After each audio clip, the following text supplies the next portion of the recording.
প্রথমে ভাপা কেক বানাবো, তার জন্য দেখুন এখানে একটা পাকা আম এভাবে কেটে মিক্সিতে পেস্ট করে নিয়েছি। এবার একটা কাঁচের বোলের মধ্যে প্রথমে পাকা আমটা ঢেলে নেব।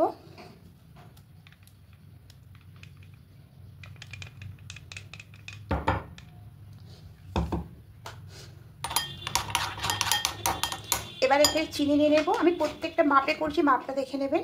এই যে 1 কাপ চিনি নিয়ে নেব, নিয়ে খুব ভালো করে মিশিয়ে নেব। আমটাকে খুব ভালো করে মিক্স করে নিয়েছি। এবার এখানে দেব 1 কাপ সুজি, ওই কাপেরই মাপের, আর দেবো 1 কাপ ময়দা ওই কাপের মাপে, আর দেব 1 কাপ দুধ। খুব ভালো করে আবারও মিশিয়ে নেবে হবে।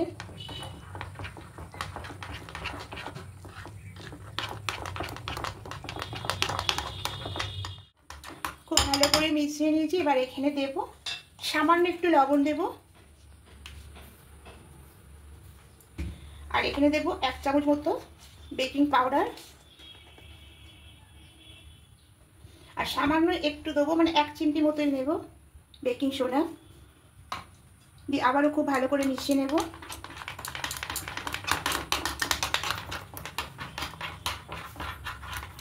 এবার 2 চামচ মতো এখানে সাদা তেল দেব।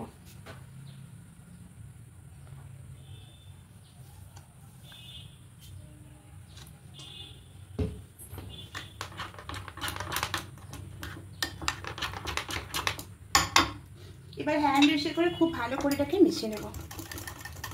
ব্যাটারটা একদম রেডি হয়ে গেছে, ঠিক এরকম হবে। এবার একে 3টে বাটি নিয়ে নিয়েছি, বাটির মধ্যে সামান্য একটু করে তেল দিয়ে দেব।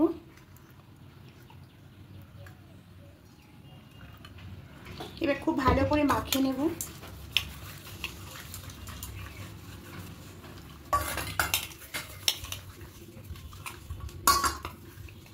খুব ভালো করে মাখিয়ে নিয়েছি। এবারে এই ব্যাটারটা এই 3টে বাটির মধ্যে দিয়ে দেব।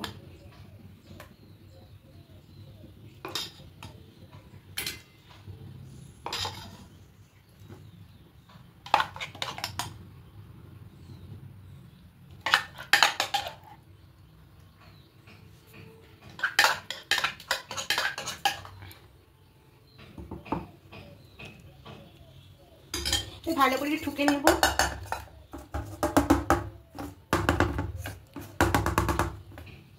এরকম একটা ফুটো ফুটো থালা নেব, এবার এর মধ্যে এগুলো বসিয়ে নেব। এবার উপর দিয়ে টুটি ফুটি দিয়ে দেব।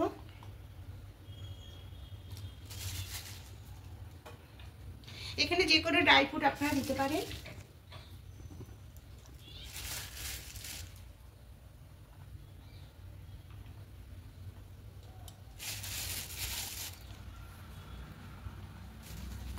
এবার এদিকে কড়াইয়ে আগে থেকে জল বসিয়ে রেখে জলটা ফুটতে শুরু করে দিয়েছে। এবার এখানে একটা স্ট্যান্ড বসিয়ে দেব।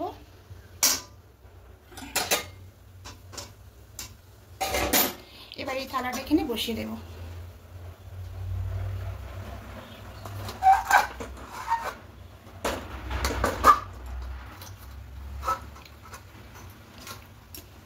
এবার ঢাকা দিয়ে 20 মিনিট রেখে দেবো মিডিয়াম ফ্লেমে। ঢাকাটা খুলে নেব। 40 মিনিট হয়ে গেছে। এবার একটা কাঠি দিয়ে চেক করে নেব।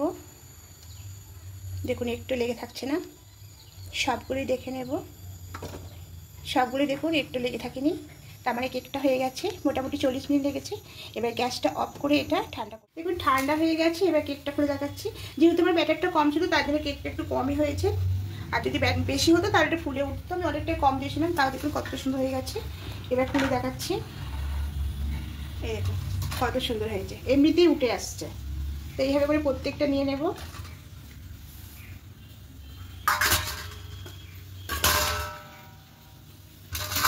দেখুন আম কেকগুলো কত সুন্দর হয়ে যায়, কতটা নরম হয়েছে।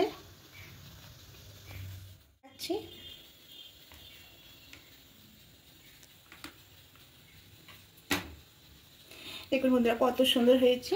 অবশ্যই বানিয়ে দেখবেন, খেতে দুর্দান্ত লাগে। আর আমার রেসিপিগুলো ভালো লাগলে অবশ্যই কমেন্টে জানাবেন। আবার নতুন নতুন রেসিপি নিয়ে আসবো। আজকের মতো টাটা।